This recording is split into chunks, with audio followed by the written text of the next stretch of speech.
ข่าวสารเพื่อการประชาสัมพันธ์กำหนดการฟังเทศรายการรถด่วนขบวนพิเศษในฤดูกาลเข้าพรรษาประจำปีพุทธศักราช 2567 ดำเนินงานโดยคณะสงฆ์จังหวัดเชียงใหม่สภานักธรรมจังหวัดเชียงใหม่พุทธสมาคมจังหวัดเชียงใหม่ยุวพุทธิกสมาคมจังหวัดเชียงใหม่สภาวัฒนธรรมอำเภอเมืองเชียงใหม่มูลนิธิพุทธสมาคมชมรมอนุรักษ์วัฒนธรรมประเพณีท้องถิ่นเชียงใหม่ชมรมลูกเสือชาวบ้านจังหวัดเชียงใหม่ทสปชอำเภอเมืองเชียงใหม่จัดกิจกรรมประจำปี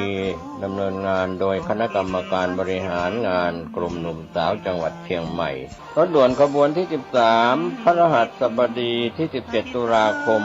เคลื่อนไปยัง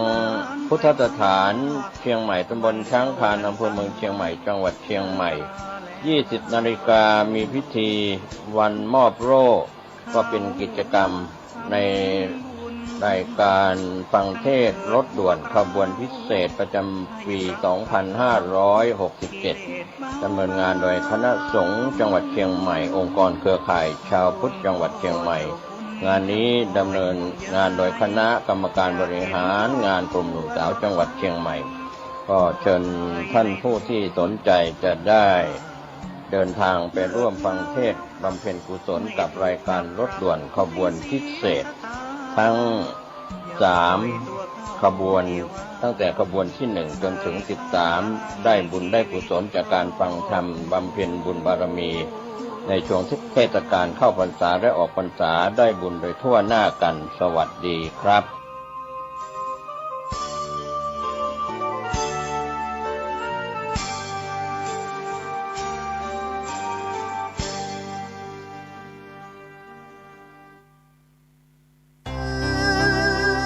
พิธีเทวาพิเศษกวันปิยมหาราชรัชกาลที่ 5 วัดดอนจันทร์อำเภอเมืองจังหวัดเชียงใหม่เชิญร่วมพิธีทำบุญตักบาตรสืบชะตาพิธีพุทธาภิเษกตะกรุดดินเผาปีที่ 5 และพระรอดดินเผาปีที่ 1 วันพุธที่ 23 ตุลาคม พุทธศักราช 2567 วันที่ 21-22 ตุลาคม 2567 วัดรับบริจาคดอกกุหลาบแดงขาวชมพูจำนวนมากวันที่ 22 ตุลาคม 2567 นำเอาดอกกุหลาบจัดถวายที่วิหารร5วันที่ 23 ตุลาคม 2567 รับบริจาคโรงทานตลอดทั้งวันวันที่ 23 ตุลาคม 2567 เวลา 7:30 นาทีทำบุญตักบาตรเวลา 9:39 นาทีพิธีสืบชะตาเสริมดวงเวลา 19:19 นาทีพิธีบวงสรวงพระปิยมหาราชรัชกาลที่ 5 เวลา 19:39 นาทีถึง 23 นาฬิกาพิธีพุทธาภิเษกตะกรุดดินเผาปีที่ 5 และพระรอดดินเผาปีที่ 1 ติดต่อวัดดอนจันทร์โทร 053-240-184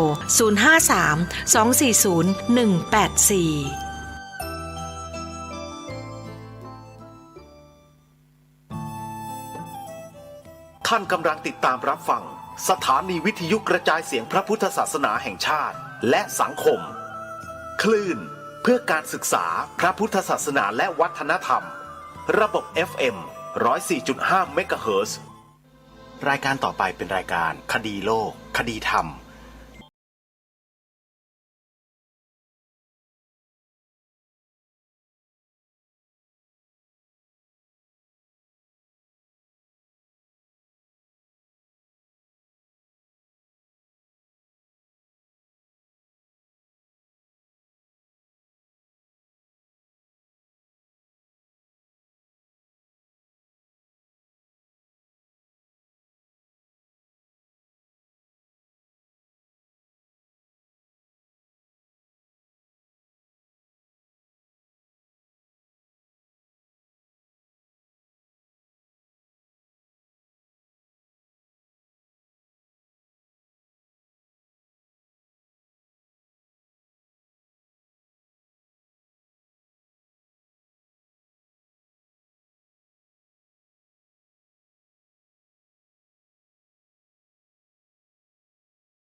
ตามรับฟังรายการนี้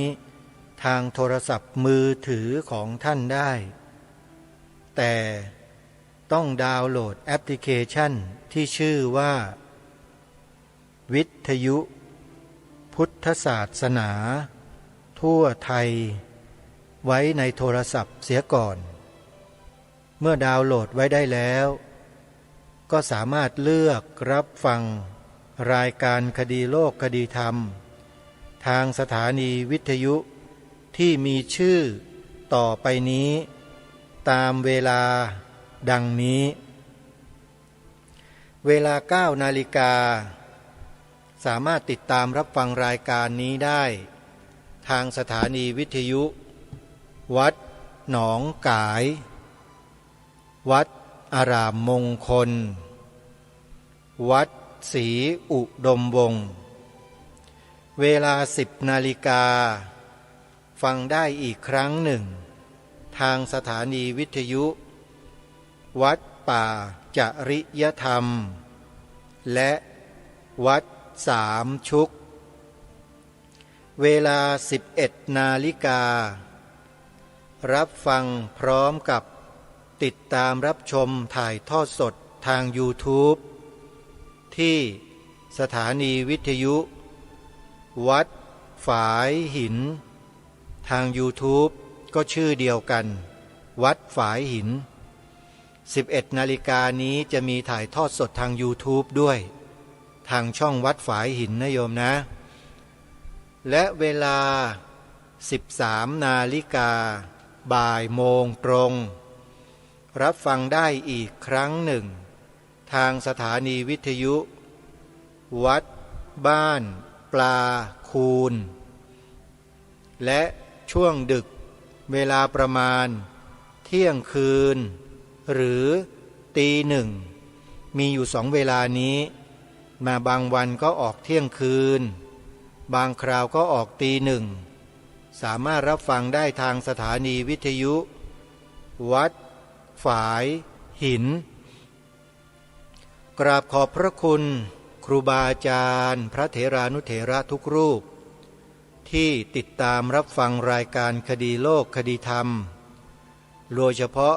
ท่านผู้อำนวยการสถานีวิทยุพระพุทธศาสนาแห่งชาติคลื่นต่าง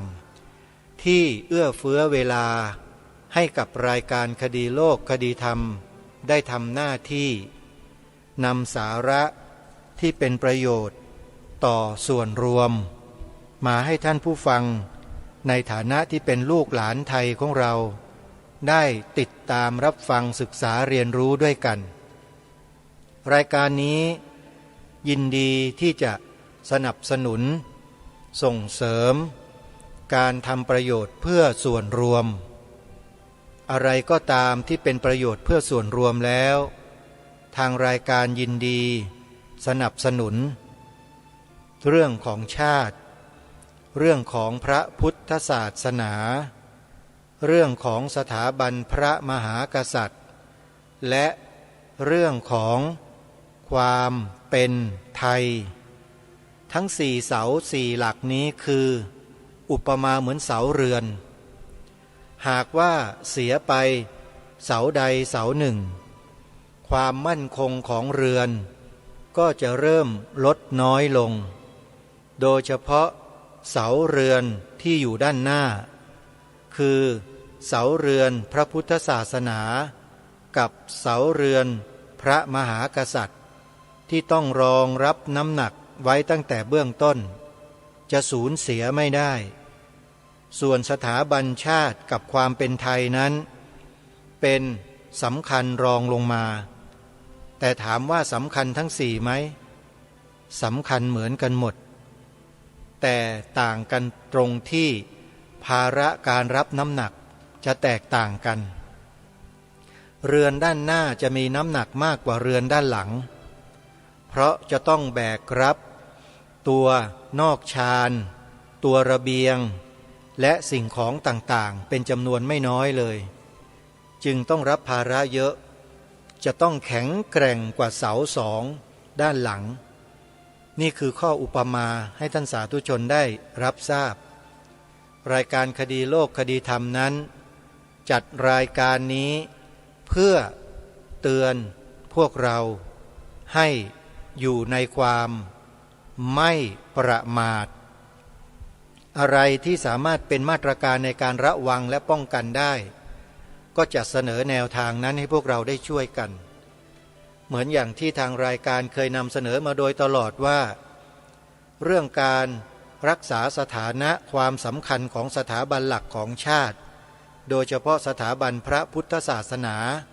ในฐานะที่เป็นสถาบันหลักของชาตินั้นเราสามารถช่วยกันได้โดยการปลูกฝังแนวความคิดด้วยวาจาของเรากล่าวประโยคสั้นๆ2 ประโยคสอนลูกสอนหลานสอนนักเรียนสอนนักศึกษาสอนผู้ใต้บังคับบัญชาให้อยู่ในหลักนี้อย่าคลาดเคลื่อนไปจากนี้ถ้าคลาดเคลื่อนเมื่อไหร่ถูกเสียบแทนทันทีนี่คือเรื่องจริงเหมือนกับ3 จังหวัดชายแดนภาคใต้เห็นไหมพอเคลื่อนออกมาเท่านั้นแหละพวกเสียบหมดเลยพูดแค่นี้พี่น้องชาว3 จังหวัดชายแดนภาคใต้จะทราบเป็นอย่างดีว่าคืออะไรแต่พี่น้องในภูมิภาคอื่นๆอาจจะยังไม่ทราบพอฟังรายการนี้พูดแล้วก็อาจจะเข้าใจเป็นอย่างอื่นไปก็ได้แต่สำหรับพี่น้อง3 จังหวัดชายแดนภาคใต้ทราบดีเหตุที่ทำให้ต้องเคลื่อนย้ายออกมามันมีสาเหตุไงไม่ใช่อยู่ๆพี่น้องชาวพุทธเราก็หนีออกมากันเฉยๆไม่ใช่มันมีแรงกดดันมีแรงบีบคั้นที่ไม่เป็นธรรมมันเกิดขึ้น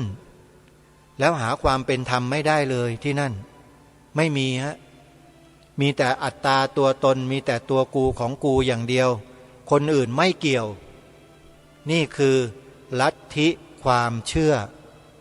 ที่ทำให้ชาวพุทธพี่น้องที่นับถือศาสนาพุทธพระเจ้าพระสงฆ์อยู่กันไม่ได้ไม่เชื่อก็ลองไปติดตามดูข้อมูลในคลิปวิดีโอที่เขากำลังพูดคุยกันอยู่ก็ได้อปพสก็ดีสมาคมปกป้องพระพุทธศาสนาก็ดี2 ช่องนี้แหละเขานำเสนอเรื่องราวเหล่านี้อยู่ตลอดใครต้องการทราบข้อมูลรายละเอียดตรงประเด็น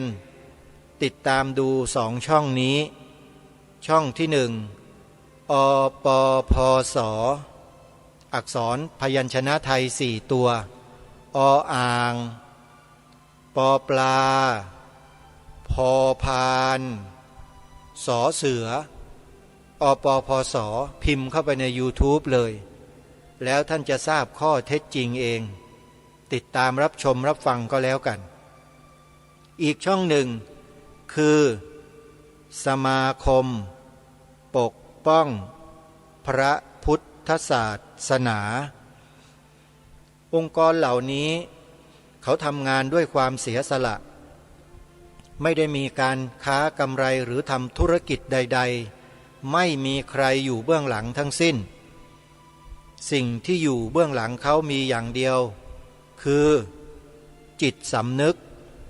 ที่อยู่ข้างหลังเขาตลอด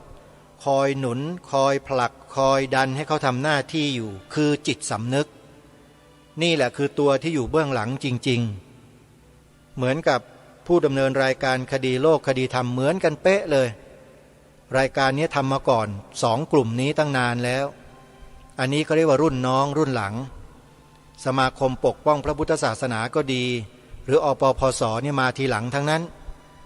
เราทำมาเป็น10 กว่าปีแล้วเขาถึงเพิ่งมาแต่ไม่เป็นไรดีกว่าไม่มาช้าดีกว่าไม่มาเมื่อมาแล้วก็ขอให้แน่วแน่มั่นคงอย่าง่อนแง่นอย่าคลอนแคลนก็แล้วกันให้ยืนหยัดเหมือนอย่างรายการคดีโลกคดีธรรมที่ยืนอยู่เหมือนอย่างทุกวันนี้แหละ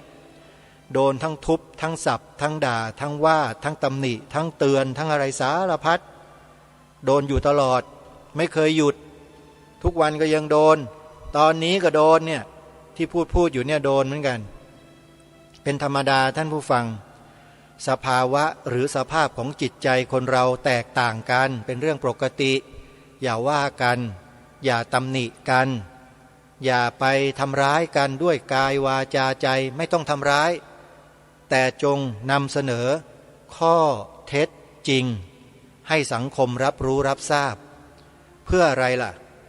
เพื่อระวังป้องกันไม่ให้ส่วนรวมเสียหายเป้าหมายสำคัญของเราก็คือปกป้องผลประโยชน์ส่วนรวมไม่ใช่ส่วนตัวเลยเนี่ยส่วนตัวไม่ได้อะไรกันนะโยมทำงานแบบนี้นะรายการคดีโลกคดีธรรมเนี่ยไม่มีใครเขาเอาดอกไม้มามอบให้หรอกโยมมีแต่ก้อนอิฐเศษแก้วเศษกระเบื้องขว้างมาปามาเราก็คอยหลบแค่นั้นเอง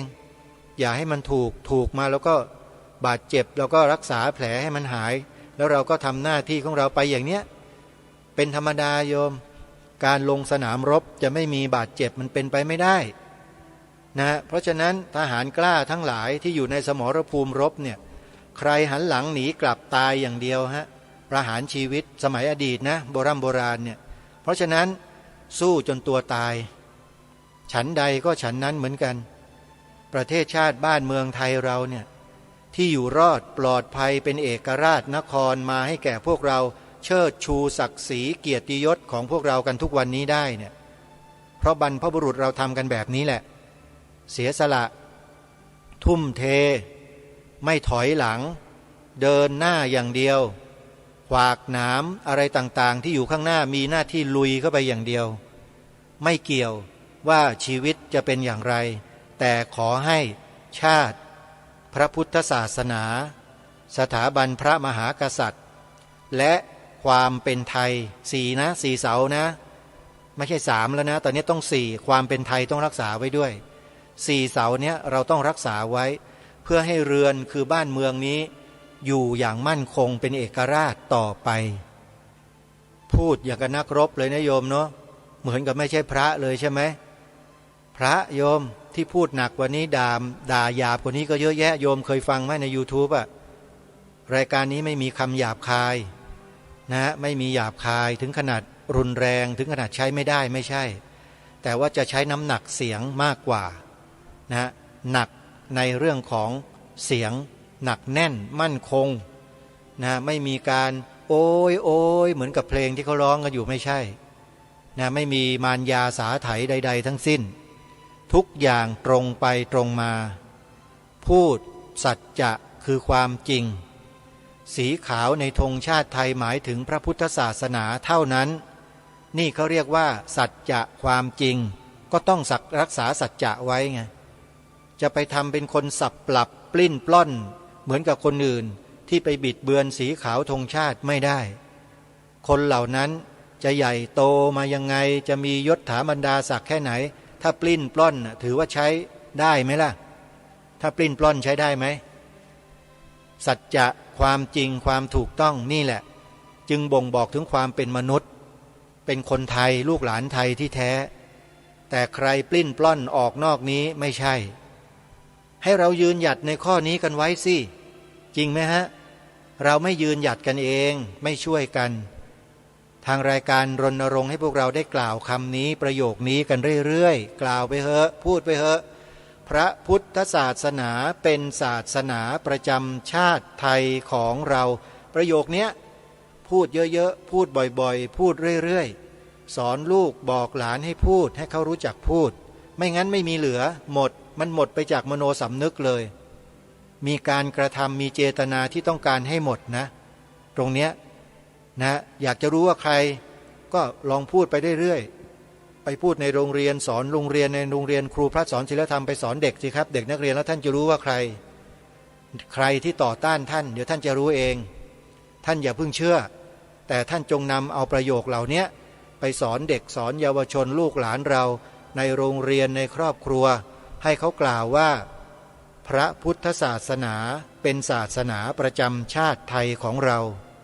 สอนแบบนี้ครับแล้วท่านจะรู้เองว่าใครมาต่อต้านท่านมาห้ามท่านมาเบรกท่านนั่นแหละแนวคิดนั้นแหละท่านเขาเรียกว่า ติดเชื้อในกระแสจิตเข้าเต็มคนที่ติดเชื้อในกระแสจิตจะมาต่อต้านพวกท่านติดเชื้อในกระแสจิตจากอะไรจากสื่อแมลงวันที่มันป้อนเอาของเสียให้ทุกวันลบล้างความเป็นประเทศไทยทุกวันโดยไม่รู้ตัวจนกระทั่งเคยชินเป็นนิสัยพอได้ยินใครมาพูดความจริงของประเทศชาติบ้านเมืองว่า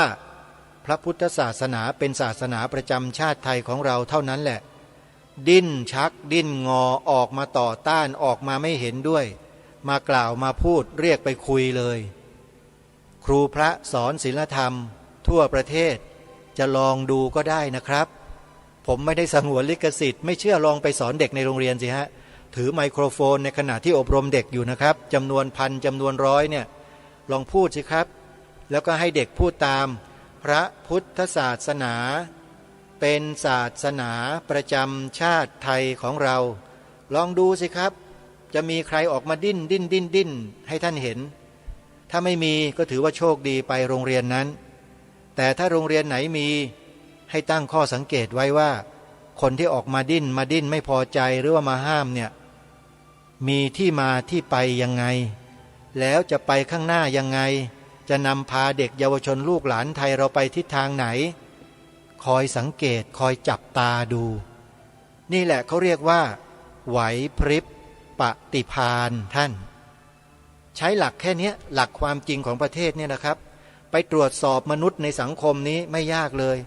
มนุษย์ระดับเด็กระดับมัธยมประถมระดับอุดมศึกษาระดับผู้ช่วยศาสตราจารย์รองศาสตราจารย์ศาสตราจารย์ด็อกเตอร์ระดับไหน C7 C8 C9 C10 C12 ใช้ได้หมดเพราะมันไม่ได้ขึ้นอยู่กับสิ่งเหล่านั้นครับเรื่องของความสำนึกมีความกตัญญูกตเวทีต่อแผ่นดินเกิดเนี่ยมันไม่ได้อยู่ที่ยศถาบรรดาศักดิ์หรือตำแหน่งหน้าที่นะมันอยู่ที่หัวใจใจคุณน่ะเป็นอย่างนี้หรือเปล่าถ้าเป็นก็ถือว่าใช้ได้เป็นลูกหลานบรรพบุรุษไทยที่มีความกตัญญูกตเวทีต่อบรรพชนตัวเองใช้ได้ฮะนี่คือประโยคแรกนะที่ให้ครูพระสอนศีลธรรมแล้วก็พวกเราผู้ปกครองลูกหลานเยาวชนเราเนี่ยไปสอนไปพร่ำสอนเด็กๆให้เขากล่าวให้ได้พระพุทธศาสนาเป็นศาสนาประจำชาติไทยของเราฝังเข้าไปในหัวเขาเลยในจิตใจของเขาเลยแล้วก็ประโยคที่สองเนี่ยน่าสนใจเป็นประโยคที่ท้าทายผู้ที่จะนำไปใช้และนำไปถ่ายทอดมากๆเลยท้าทายจริงๆทางรายการก็คิดอยู่เหมือนกันว่าจะมีพระสงฆ์ที่เป็นครูพระสอนศีลธรรมในประเทศไทยที่มีอยู่ประมาณ 30,000 กว่ารูปเนี่ยจะมีถึง5รูปหรือเปล่าในประเทศนี้นะอันนี้ไม่ได้ดูถูกนะครับแต่เป็นการตั้งข้อสันนิษฐานไว้ด้วยเหตุด้วยผลว่าทำไมถึงกล่าวเช่นนั้น 20,000 กว่ารูปเนี่ยจะมีถึง5รูปไหมที่กล้านำเอา2ประโยคนี้ไปถ่ายทอดเผยแพร่ให้เด็กๆเยาวชนนักเรียนในโรงเรียนตามที่ท่านเข้าไปสอนในหลักสูตรเนี่ยท่านจะกล้าหรือเปล่าประโยคที่2เนี่ยครับท้าทายมากก็คือประโยคที่ว่าสีขาวในธงชาติไทยหมายถึง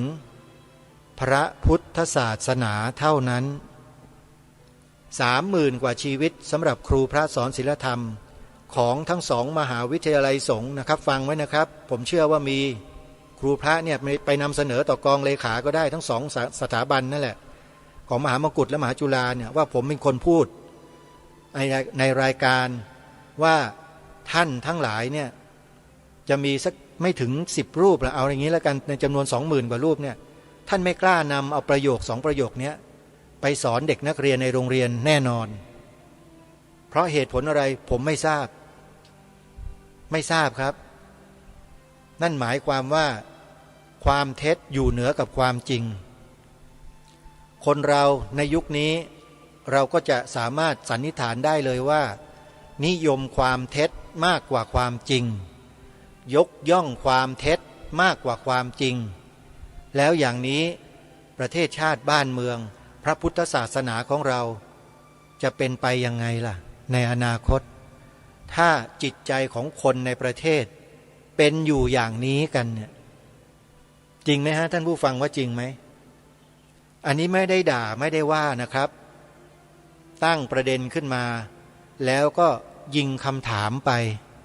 ให้ทุกคนพิจารณาและหาคำตอบด้วยตัวเองอย่าให้ใครมาว่าแม้แต่รายการนี้ก็ว่าใครไม่ได้ได้แต่มารณรงค์มาบอกแล้วก็เชิญชวนให้ทำหน้าที่รักษาความดีและความจริงของประเทศนี้ไว้ความดีของประเทศนี้คือพระพุทธศาสนาความจริงของประเทศนี้ก็คือ2 ประโยค2 ประโยคที่ให้กล่าวเมื่อกี้นี้แล้วก็ไปสอนเด็กนักเรียนความดีกับความจริงรักษากันไว้ได้ไหมถ้ารักษากันไม่ได้แค่นี้แล้วจะทำอะไรกันต่อไปได้ล่ะครับครูบาอาจารย์ครับต้องช่วยกันนะครับไม่ได้เสียหายนะเนี่ย2 ประโยคนี้ไม่ได้สร้างความเสียหายเดือดร้อนให้ใครเลยมีใครเดือดร้อนเพราะ2 ประโยคนี้บ้างช่วยแจงออกมาให้ดูหน่อยอยากรู้เหมือนกันว่าใครในประเทศนี้เดือดร้อนเพราะการกล่าว2 ประโยคนี้การรณรงค์ให้คนพูด2 ประโยคนี้มีใครเดือดร้อนบ้างแสดงตัวออกมาให้ชัดๆจะได้นำมาเผยแพร่ให้พี่น้องประชาชนในประเทศนี้ได้รู้ไม่ใช่อะไรหรอกจะได้รู้กันว่ามีคนประเภทนี้อยู่มีไหมฮะเดือดร้อนมากเลยอยู่ไม่ได้แล้วประเทศนี้โอ้ยจะเป็นจะตายทุกข์ร้อนไม่มีจะกินโอ้อะไรอย่างต่างเหล่านี้มีไหมครับถ้าไม่มีก็อนุโมทนาด้วยแต่ถ้ามีเดี๋ยวจะได้รีบแก้ไขให้ไม่ใช่อะไรหรอกแก้ไขให้ดีขึ้นวิธีแก้ไม่ยากเลยก็ยอมรับความจริงสิยอมรับได้หรือเปล่าถ้ายอมรับความจริงไม่ได้รักที่จะอยู่กับความจอมปลอมอยู่ก็ช่วยไม่ได้นะอันนี้ช่วยอะไรไม่ได้จริงๆก็ตนเองไม่ยอมรับความจริงเองฮะแล้วก็มาปฏิเสธความจริงแล้วก็ยินดีที่จะยกย่องสิ่งที่ปลอมเข้ามาใช่ไหมฮะอันนี้ใครผิดล่ะความจริงผิดเหรอประเทศชาติบ้านเมืองเราผิดเหรอท่านหรือคนคนนั้นผิดหรือกลุ่มนั้นผิดที่เขาไม่ยอมรับความจริงความจริงของประเทศชาติบ้านเมืองของเรานะสิ่งที่พาให้พวกเราได้กล่าวกัน2 ประโยคนี่คือความจริงของประเทศเราไม่ได้เบียดเบียนใครนะเนี่ยไม่ได้ด่าด้วยแล้วก็ไม่ได้ว่าสักนิดนึงใครที่หาว่ารายการคดีโลกคดีธรรมไปด่าคนต่างศาสนาเนี่ยคิดสมัยนะโยมนะการกล่าวหาไม่มีมูลเป็นบาปนะโยมกล่าวผู้บริสุทธิ์ด้วยไม่ได้มีเจตนาร้ายไม่ได้ทำร้ายใครสักนิดนึงให้กล่าวประโยคความจริงของประเทศชาติบ้านเมืองเรา2 ประโยคนี้เท่านั้นเองไม่ได้ไปเบียดเบียนใครเลยนะเนี่ยแล้วใครเดือดร้อนล่ะเดือดร้อนเพราะอะไรเพราะไม่ยอมรับความจริงใช่ไหมดื้อดึงที่จะยืนอยู่บนความเท็จความหลอกลวงแล้วก็มีความสุขอยู่กับสิ่งเหล่านั้นใช่ไหมพอมีใครนำเอาความจริงของประเทศชาติบ้านเมืองมาเผยแพร่โอ้ยอยู่ไม่ได้เดือดเนื้อร้อนใจช่วยไม่ได้นี่ฮะก็ไม่ยอมรับความจริงเองเห็นไหมฮะเราไม่ได้ไปทำอะไรเขานะแค่ยืนหยัดอยู่บนความถูกต้องและความจริงของประเทศเราเท่านั้นเองทีนี้ปัญหามันอยู่ที่พวกเราคนไทยแหละว่าคนไทยเรายอมรับไหมยอมรับโดยดุษณีไหมยอมรับแล้วจะช่วยกันสืบสารรักษาต่อยอดสิ่งที่บรรพบุรุษไทยของเรารักษามาไหมปัญหาพวกเรามันอยู่แค่ตรงนี้ว่าจะช่วยกันไหมหรือเฉยๆไม่สนใจอะไรทั้งนั้นตัวใครตัวมันหรือเปล่าขออภัยนะที่ใช้คำนี้เอาอย่างนั้นไหมถ้าเป็นอย่างนั้นก็เข้าข่ายสิครับเข้าข่ายเลยนะเข้าข่ายตามที่ทางรายการได้วิเคราะห์ไว้คนประเภทที่มีความรู้สึกนึกคิดแบบเนี้ยคือไม่สนใจประโยชน์ส่วนรวมเลยจะเห็นแต่ประโยชน์ส่วนตนอย่างเดียวเลยพอมีใครนำเอาประโยชน์ส่วนรวมมาให้ช่วยกันสืบสารรักษาต่อยอดช่วยกันเผยแพร่ช่วยกันบอกสอนผู้คนลูกหลานเยาวชนไม่สนใจอย่างเนี้ย จะหมายถึงคนประเภทใดท่านผู้ฟังตอบคำถามกันเองผู้ดำเนินรายการตอบไม่ได้ไม่ตอบแต่ให้ทุกคนหาคำตอบด้วยตัวของท่านเองท่านย่อมรู้ตัวท่านเองกันทุกคนหมดแหละไม่มีใครรู้เท่าตัวเราเองนะเรื่องพวกนี้นะอันนี้คือสิ่งที่มาปรารภในตอนต้นรายการวันนี้ให้พวกเราได้เข้าใจร่วมกันเมื่อวานนี้ทางรายการก็ได้ปรารภถึงเรื่องการช่วยเหลือผู้ประสบภัยน้ำท่วมของพี่น้องชาวจังหวัดเชียงใหม่ที่ผ่านมาแม่น้ำปิงล้นตลิ่งเข้ามาตั้งแต่วันที่5 ตุลาคมทำให้เมืองเชียงใหม่เกือบทั้งเมืองอยู่ใต้น้ำท่วมสูงมากในบางจุดในบางพื้นที่ในเมืองเชียงใหม่เขาบอกว่าในรอบ100 ปีไม่เคยเกิดน้ำท่วมแบบนี้มาก่อนแน่นอนผลพวงก็มาจากพายุที่ทำให้มวลน้ำมหาศาลเนี่ยไหลท่วมท้นในหลายพื้นที่ของภาคเหนือแล้วก็ไหลลงสู่แม่น้ำหลักๆคือแม่น้ำปิงวังยมน่านโดยเฉพาะแม่น้ำปิงที่ไหลผ่านจังหวัดเชียงใหม่นั้นมีปริมาณที่สูงขึ้นถึง5 เมตรกว่าทำให้น้ำนั้นท่วมทะลักเข้าไปในพื้นที่อยู่อาศัยของผู้คนเป็นจำนวนมากได้รับความเดือดร้อนอยู่ประมาณ 2-3 วันน้ำก็ค่อยๆไหลผ่านแล้วก็ลดลงไปโดยลำดับแต่ที่หนักที่สุดแล้วยังหนักอยู่ตอนนี้ก็คือญาติโยมพี่น้องชาวอำเภอสารพีพูดให้ดังๆหน่อยนะพี่น้องชาวอำเภอสารพีเดือดร้อนหนักเลยทางสถานีวิทยุวัดฝายหินตำบลสุเทพอำเภอเมืองเชียงใหม่ได้จัดตั้งศูนย์บัญชาการช่วยเหลือผู้ประสบภัยเล็กๆนะเอาไว้นะจุดที่วัดฝายหินชั่วคราวแล้วทางรายการก็ได้สละเวลาของรายการให้กับครูบาอาจารย์เนี่ยได้ประกาศประชาสัมพันธ์เชิญชวนให้พี่น้องชาวไทยของเราที่ติดตามรับชมรับฟังอยู่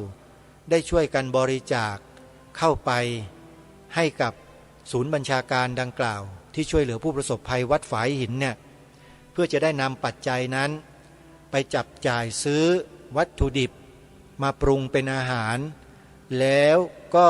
ให้จิตอาสาขับรถไปส่งกันมีพระสงฆ์เราไปด้วยรู้สึกว่าสถานที่ที่จัดทำอาหารนั้นจะตั้งอยู่ภายในวัดมงคลวนารามแยกสารพีโยมโดยมีท่านพระอาจารย์ที่เป็น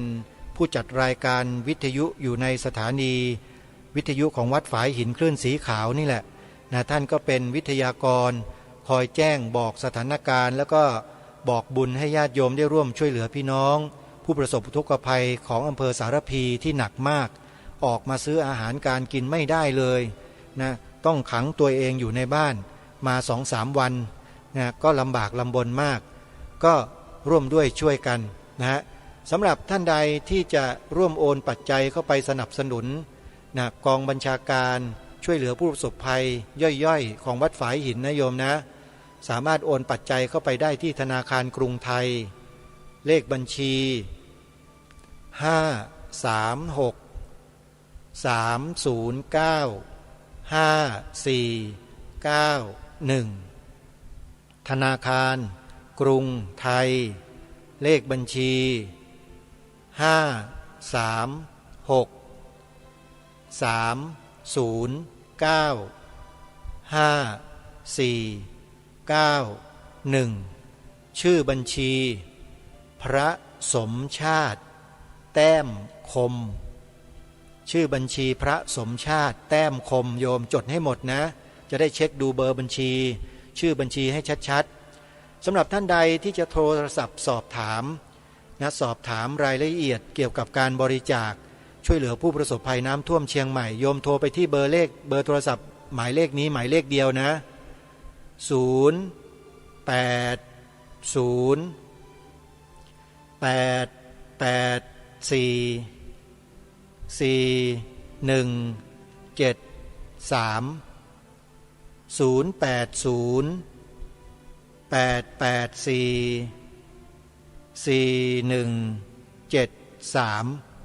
ร่วมด้วยช่วยกันสาธุชน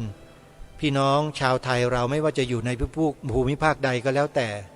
ถ้าเรารู้ข่าวว่าเขาเดือดร้อนอันเกิดจากมหันตภัยใหญ่เช่นน้ำท่วมอย่างเนี้ยแล้วไม่สามารถสัญจรไปมาไปหาซื้อข้าวปลาอาหารหรือทำมาหากินอะไรได้เนี่ยถึงแม้ว่าจะเป็นช่วงระยะสั้นๆก็ตามแต่การช่วยเหลือที่เราแสดงเจตนาออกไปเนี่ยมันเป็นมหากุศลแรงมากเพราะฉะนั้นยังมีโอกาสขอให้เราได้ช่วยเหลือผู้ที่เดือดร้อนเถอะจะเป็นบุญเป็นกุศลแก่เรามากๆเลยและอานิสงส์แห่งบุญตรงนี้นะโยมเวลาเราคับขันน่ะเวลาเราเดือดร้อนในลักษณะเดียวกันเนี่ยนะจะมีคนมาช่วยเรานี่ก่อนเพื่อนเลย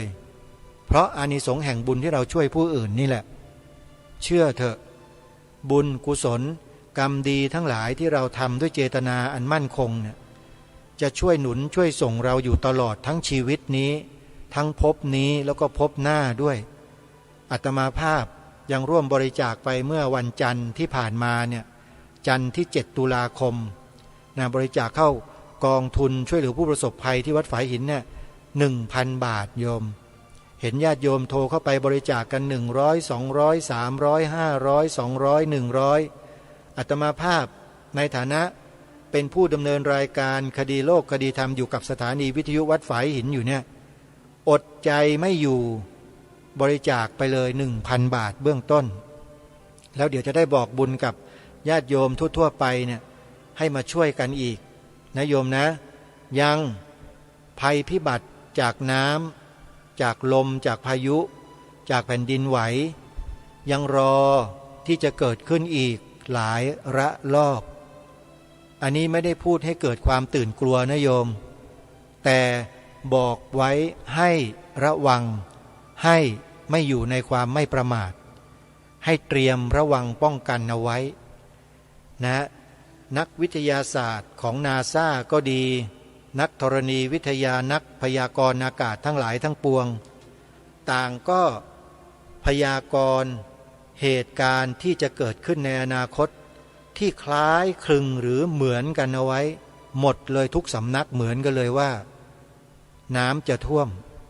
และท่วมใหญ่ท่วมมากกว่าที่เห็นที่เป็นนี้อีกถ้าจะอุปมาน้ำท่วมที่เชียงรายที่หลายๆจังหวัดทางภาคเหนือรวมทั้งเชียงใหม่นี้แล้วเนี่ยอุปมาเหมือนกับการซ้อมหลอกซ้อมเล็กๆซ้อมเล่นๆเป็นแค่การซักซ้อมในเบื้องต้นเท่านั้นนะขอบอกกับพวกเรานะโยมนี่คือการซักซ้อมจากเรื่องจริงแต่เป็นการซักซ้อมเล็กๆมันจะมีท่วมใหญ่กว่านี้อีกตามที่เขาพยากรณ์กันไว้พยากรณ์ทั้งสายมูทั้งสายวิทยาศาสตร์พวกตรรกศาสตร์พวกวิทยาศาสตร์พวกพยากรณ์ศาสตร์อะไรต่างๆเนี่ยกับสายมูเนี่ยพยากรณ์ตรงกันเป๊ะเลยแหมไม่อยากจะพูดถึงหลวงปู่ศิลาโยมเดี๋ยวจะหาว่าเป็นพวกมงคลตื่นข่าวอีกอะไรก็ตามที่เป็นพระสงฆ์เป็นครูบาอาจารย์ที่ท่านเป็นผู้ปฏิบัติมีผู้เคารพนับถือมีบารมีท่านกล่าวท่านพูดไว้เนี่ยโยมเราฟังท่านไว้ฟังแล้วก็ให้เตรียมกายเตรียมใจเตรียมตัวให้พร้อมให้รู้ตัวอยู่เสมอว่าท่านกล่าวไว้ท่านแสดงไว้ว่ามันจะเกิดน้ำท่วมใหญ่ในปีนั้นปีนี้อย่างนั้นอย่างนี้ฟังไว้อย่าไปดูถูกอย่าไปดูแคลนอย่าไปลบหลู่ท่านอะไรที่ยังมาไม่ถึงเราก็ไม่สามารถจะไปกล่าวหาท่านไม่ได้ว่าท่านหลอกท่านลวงเพราะครูบาอาจารย์เหล่านี้ท่านไม่ได้มีเจตนาที่จะเป็นเช่นนั้นเลยแม้แต่นิดเดียวท่านรู้ท่านเห็นในนิมิตของท่านแล้วท่านก็บอกเหมือนกับหลวงพ่อสังวาลที่จังหวัดกาญจนบุรีก็เหมือนกันหรือที่สุพรรณนี่แหละหลวงพ่อสังวาลสุพรรณบุรีนะสุพรรณบุรีท่านก็บอกชัดเจนเหมือนกันว่าบอกกับหลวงพ่อสนองกตปุญโญวัดสังฆทานนะที่นนทบุรีเนี่ยท่านเป็นลูกศิษย์ครูบาอาจารย์กันบอกสนองน้ำมันจะท่วมใหญ่นะให้เตรียมระวังไว้ บอกถึงสถานที่ด้วยว่ามันจะท่วมไปถึงไหนท่วมยังไงในกรุงเทพจะท่วมขนาดไหนนี่ถ้าพูดบอกไปเนี่ยมันก็จะกลายเป็นความเข้าใจผิดของท่านผู้ฟังอีกอะหาว่าท่านโม้อีกท่านบอกว่าในกรุงเทพเนี่ยมันจะท่วมถึงตึก4 ชั้นนู่นน่ะนี่ท่านพูดไว้นะท่านทำนายไว้แล้วมันจะท่วมไปถึงนู่นจังหวัดนครสวรรค์นู่นนั่นก็หมายความว่าสระบุรีอ่างทองสิงห์บุรีอยุธยาไปเนี่ยอุทัยธานีไม่เหลือเลยท่วมไปจนถึงนครสวรรค์นู่นและภาคที่ท่วมไม่ถึงก็คือภาคอีสานโยมภาคอีสานเป็นที่ราบที่ยกตัวสูงขึ้นมากๆเลยนะไม่ใช่สูงน้อยๆนะสูงลิบเลยสูงกว่าระดับน้ำทะเลเรียกว่าเป็นร้อยเมตรหรือหลายร้อยเมตรเลยทีเดียวแต่พื้นที่ภาคกลางเนี่ยมันเป็นพื้นที่ลุ่มทั้งหมดตั้งแต่สิงห์บุรีอ่างทองอยุธยาชัยนาทอุทัยธานีสุพรรณบุรีกาญจนบุรีนครปฐมราชบุรีนนทบุรีปทุมธานีกรุงเทพมหานครสมุทรปราการนี่แถบนี้อยู่ริมทะเลนี่น้ำท่วมไม่มีเหลือหมดเลยอย่าเพิ่งกลัวอย่าเพิ่งตกใจนะโยมอย่าเพิ่งตื่นกลัวให้ค่อยๆพิจารณาศึกษาหาข้อมูลทางวิทยาศาสตร์ให้มากๆติดตามสถานการณ์ให้ตลอดเวลาอย่าประมาทเท่านั้นแล้วถ้าเป็นไปได้เนี่ยค่อยๆทยอยทำอะไรทยอยที่จะเคลื่อนย้ายนะตัวเองไปยังที่สูงอาตมาภาพพูดได้แค่นี้นะพูดได้แค่นี้นะเดี๋ยวโยมจะตื่นกลัวกันอย่าเพิ่งตื่นกลัวโยมเพราะมันยังมาไม่ถึงหรอกนะเชียงรายเชียงใหม่ที่น้ำท่วมเนี่ยเป็นการส่งสัญญาณให้พวกเรารู้ตัวกันแล้วว่าต่อไปในอนาคตนะโยมนะน้ำมันจะมากกว่านี้นะโยมน้ำมันจะเยอะกว่านี้แล้วมันก็จะมากขึ้นทุกปีทุกปีทุกปีแล้วนะมันจะไม่มีวันลดนะโยมเพราะอันนี้มันผ่านมากึ่งพุทธกาลมาตั้งนานแล้วผ่านมาตั้ง67 ปีแล้วนะโยมพศ 2500นี่เขาเรียกว่ากึ่งพุทธกาลพอเลยจากนั้นมาแล้วเนี่ยทุกอย่างมันจะเริ่มลงมันดาวลงแล้วมันสูงสุดแล้วเนี่ยสูงสุดคืนสู่สามัญ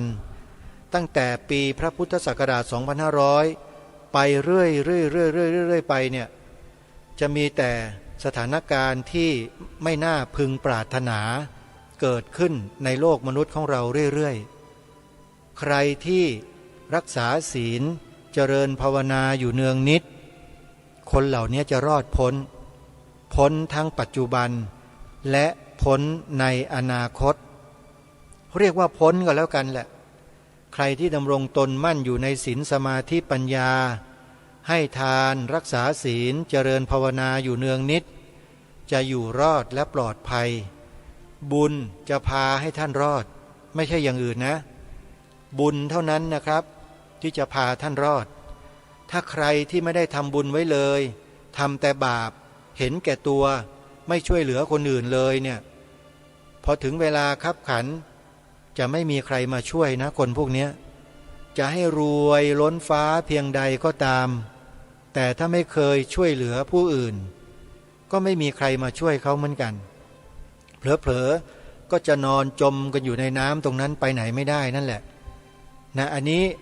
พูดถึงเรื่องกรรมนะไม่ได้ว่าใครนะโยมกรรมมุนาวัตตตีโลโกสัตว์โลกย่อมเป็นไปตามกรรมเราจงสร้างกรรมที่ดีไว้ให้ต่อเนื่องอย่าด่าใครอย่าว่าใครอย่าตำหนิใครและโดยเฉพาะอย่าไปจับผิดใครโยมอย่าไปเที่ยวกล่าวหาไปชี้ว่าเขาโดยไม่มีมูลไม่เอานะไม่ดีอย่าไปสร้างวจีทุจริตเช่นนั้นหรือมโนทุจริตอย่างนั้นเที่ยวไปจับผิดคนนู้นคนนี้เขาไม่เอานะโยมนะแต่ถ้าเรายืนอยู่บนหลักการยึดอยู่บนหลักการของเราเนี่ยแล้วเราก็เปล่งวาจาแสดงออกไปกล่าวออกไปเป็นความจริงเหล่านี้นะและเผอิญไปโดนคนพวกปลอมๆเข้ามันเดือดร้อนเนี่ยอันนี้ไม่ได้บาปนะโยม เราไม่ได้ทำบาปเรากำลังยอยกความเป็นประเทศชาติของเราให้เป็นที่ปรากฏพระพุทธศาสนาเป็นศาสนาประจำชาติไทยของเรานี่คือความจริงอันเป็นที่ปรากฏสีขาวในธงชาติไทยหมายถึงพระพุทธศาสนาเท่านั้นอันนี้ก็เป็นความจริงที่ปรากฏไม่ใช่ความล่อลวงหลอกลวงใครทั้งนั้นเป็นความจริงแท้ของประเทศเราการยืนหยัดเช่นนี้ไม่ใช่วจีทุจริตไม่ใช่มโนทุจริตแต่เป็นวจีสุจริตและมโนสุจริตโดยแท้ทีนี้คนที่ไม่ต้องการสิ่งนี้ก็คือพวกมโนทุจริตและวจีทุจริตที่ไม่ต้องการเขาต้องการจะทำในสิ่งที่ตรงกันข้ามพูดในสิ่งที่ตรงกันข้ามรณรงค์ในสิ่งที่ตรงกันข้ามเสนอในสิ่งที่ตรงกันข้ามแล้วก็คัดค้านต่อสิ่งที่เป็นความจริงและถูกต้องเหล่านี้ของเราคนเหล่านี้จะต่อต้านคัดค้านหัวชนฝาเลยท่านไม่เชื่อลองดูสินำไปกล่าวนำไปใช้นำไปบอกนำไปถามใครก็ได้ว่าสีขาวในธงชาติไทยเนี่ยหมายถึงศาสนาอะไรคำตอบนั้นจะบ่งบอกถึงคนคนนั้นให้เราเห็นเลยว่าเขาจริงหรือเท็จสุจริตหรือว่าทุจริตอันนี้ทดสอบดูได้นะครับโดยทั่วไปเลยทั้งประเทศนี้ทดสอบดูได้ว่าเป็นกันมากน้อยเพียงใดหรือไม่อย่าเพิ่งเชื่อผู้ดำเนินรายการนะฮะครูบาอาจารย์ที่เคารพแล้วก็ญาติโยมที่นับถือทุกท่านอย่าเพิ่งเชื่อในสิ่งที่บอกให้ท่านไปทำดูนำคำ2 ประโยคนี้ไปถามไปกล่าวไปพูดไปคุยกับใครก็ได้หรือนำไปสอนเด็กในโรงเรียนเนี่ยชัดเจนหน่อยไปสอนเด็กในโรงเรียนเนี่ยท่านจะเห็นเลยว่าใครจะออกมาแสดงท่าทีต่อต้านคัดค้านไม่เห็นด้วยท่านจะรู้เลยมันจะมีแน่นอนแล้วท่านลองถามเหตุผลเขาดูเหตุผลคืออะไรแล้วท่านลองวิเคราะห์ดูซิว่าคำตอบเหตุผลของเขานั้นมีน้ำหนักพอไหมที่จะมาทำลายความจริงของประเทศไทยเราวันนี้จะมายกเลิกจะไม่เห็นด้วยอะไรก็แล้วแต่มีน้ำหนักพอไหมนี่คือการทดสอบคนในระบบสังคมเราอีกทางหนึ่งด้วยแบบง่ายๆไม่ต้องไปใช้ลีลาภาษาใช้ความรู้ในระดับนู้นระดับนี้ไม่ต้องหรอกครับเด็กป .4 ก็ทำได้ฮะว่าแต่จะทำกันหรือเปล่าเท่านั้นเองทีนี้มันขึ้นอยู่กับอะไรล่ะก็อย่างที่บอกแล้วครับจิตสำนึกและความกล้าหาญไม่รู้ว่าเรามีกันพอไหมไอ้ทุกคนมีอยู่แล้วแหละจิตสำนึกกับความกล้าหาญเนี่ยมีอยู่แต่มีพอไหมมีเยอะพอหรือยังถ้ายังไม่มีพอก็รีบสร้างให้มันเกิดขึ้นเยอะๆความสำนึกและความกล้าที่จะกระทำในสิ่งที่ถูกต้องและสิ่งที่ดีงามเหล่านี้ให้สร้างขึ้นเยอะๆเพราะในปัจจุบันนี้ดูเหมือนว่าคนไทยเราจำนวนไม่น้อยจะมีคุณภาพในด้านนี้น้อยลงไปทุกทีเลยจะมีคุณภาพน้อยลงไปเรื่อยๆจะหาที่มีคุณภาพมากๆเนี่ยจำนวนไม่เท่าไหร่เองนับได้เลยก็แล้วกันแต่นั่นไม่ใช่ปัญหาสิ่งเหล่านี้เราสร้างให้มีได้ท่านผู้ฟังสร้างให้มีได้จริงๆครับเมื่อก่อนเนี่ยผมก็ธรรมดาไม่ได้สนใจอะไรหรอกบ้านเมืองศาสนาอะไรต่างๆไม่ได้สนใจหรอกครับแต่พออยู่มาได้ยินได้ฟังได้ดูได้รู้ได้เห็นศึกษาเพิ่มเติมวิเคราะห์วิจัยด้วยตัวเองสืบค้นหาข้อมูลจนกระทั่งเป็นอย่างทุกวันนี้แหละครับมันอยู่ที่เราเอาใจใส่หรือเปล่าอย่างเรื่องธงชาติ3 สีเนี่ยครับแค่เนี้ยเราเอาใจใส่กันมากน้อยเพียงใดหรือว่าผ่านเลยไม่ได้สนใจกันนี่แหละครับก็เพราะเป็นกันอย่างนี้แหละจึงไม่ได้เกิดความรู้สึกเช่นนี้หรือสิ่งเหล่านี้ขึ้นในใจท่านเพราะท่านไม่สนใจกันไงฮะถ้าสนใจเอาใจใส่หน่อยนะรายการคดีโลกคดีธรรมนำมาเสนอแล้วตั้งใจฟังนิดแล้ววิเคราะห์ให้ดีๆมองให้ทะลุปรุโปร่งเนี่ยนะครับใช้สติใช้ปัญญาความสามารถของเราวิเคราะห์สถานการณ์ดูท่านจะเห็นท ท่านจะรู้และเมื่อท่านเห็นแล้วรู้แล้วความจริงว่ามันเป็นเช่นไรเนี่ยจิตสำนึกของท่านความกล้าหาญของท่านจะมามันเกิดขึ้นโดยอัตโนมัติเลยแหละถ้าท่านมารู้ความจริงว่าเขาทำอะไรกับบ้านเมืองของเราเนี่ยนี่จุดมันอยู่ตรงนี้หักเหเนี่ยฮะเฮ้ยทำอย่างนี้ได้ยังไงเนี่ยมันจะเกิดข้อสงสัยแล้วก็ตั้งคำถามขึ้นมามันทำอย่างนี้กับบ้านเมืองเราได้ยังไงเห็นไหมฮะแต่พวกเรายังไม่เห็นไงยังไม่ทราบยังไม่รู้ก็เลยแนะนำให้ไปดู YouTube 2 ช่องเมื่อสักครู่นี้ที่แนะนำจำได้ไหมฮะช่องที่1มีชื่อว่าอปพสพยัญชนะไทยย่อ4ตัวครับออ่างปอปลาพอพานสอเสืออปพส1ช่องนะครับไปดูนะฮะช่องที่2ชื่อว่าสมาคมปกป้องพระพุทธศาสนา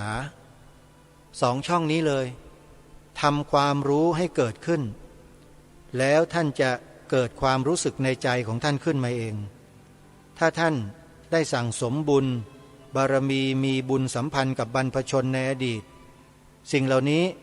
เกิดแป๊บเดียวนะเกิดไม่ยากเลยแต่ถ้าไม่เคยมีบุญสัมพันธ์กับบรรพชนบรรพบุรุษไม่เคยร่วมต่อสู้กันมาก่อนเนี่ยนะฟังยังไงดูยังไงท่านก็ไม่สนใจนะนี่เรื่องจริงนะนี่เรื่องจริงแปลว่าไม่มีบุญสัมพันธ์ที่จะมาทำหน้าที่ร่วมกันตรงนี้ก็ปล่อยให้ท่านไปทำหน้าที่อย่างอื่นไปคอยไปสนับสนุนคอยไปส่งเสริมไปช่วยอำนวยความสะดวกในทางอื่นก็ยังดีนะครับไปทำอย่างนั้นได้ยิ่งดีแต่อย่าไปเป็นกขอคอก็แล้วกันนะมันเป็นบาปอย่าไปเป็นอย่างนั้นนะก็ขอฝากไว้ในช่วงท้ายรายการวันนี้ช่วงท้ายจะขอประชาสัมพันธ์อีกครั้งหนึ่งว่าภัยพิบัติที่เกิดจากน้ำท่วมหรือที่เขาเรียกว่าอุทกภัยเนี่ยเป็นการเกิดขึ้นอย่างรุนแรง